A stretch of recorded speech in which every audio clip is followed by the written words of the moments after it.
Okay, so as you can see, I installed the card reader at the front of the case. The optical drive is also there.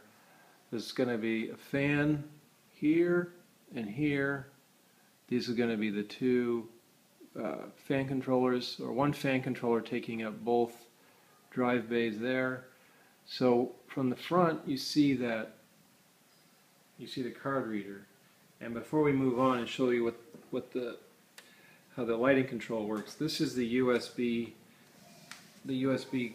boards, the expansion boards by NZXT. This is what they look like. Open up the case. They both sit there right on that accessory plate that is sold by CaseLabs. CaseLab sells this horizontal bar here as an extension, as a accessory.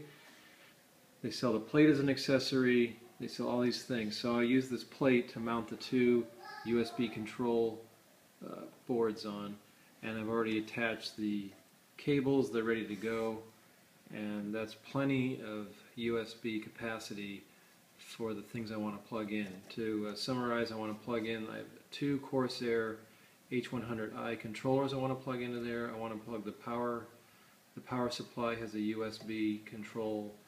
There's the USB off the front of the case here. There's 4 there. I want to be able to keep those.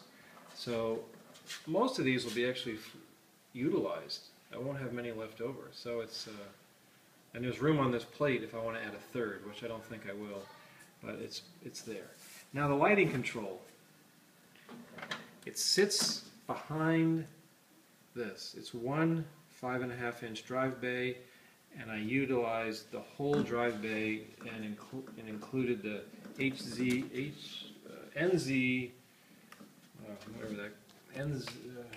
forgot the name of the company, the HUE, NZXT HUE.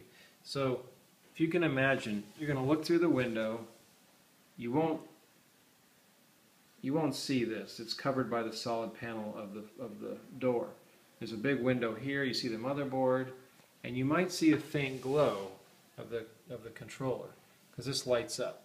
This all lights up when it's in operation, and the door to the computer is so easy to open. I can always adjust this really easy. But once I'm going to set it, and I'm just going to leave it. But you can see how this is all the HUE side is all very secure. I got some screws and screwed it in. You can see in the back right there. Silver screw, there's one on each side, so it's mounted in there very secure. And I think it's a great use of space. I'm not going to use this thing, and it actually looks pretty good from inside the case. I think it's neat to actually utilize the inside of the case. You might notice the acoustic material. I showed that in the last video, and that's all in there. So these are just things I've thought about on how to improve the build while I'm waiting for the motherboard. Alright, thanks for watching.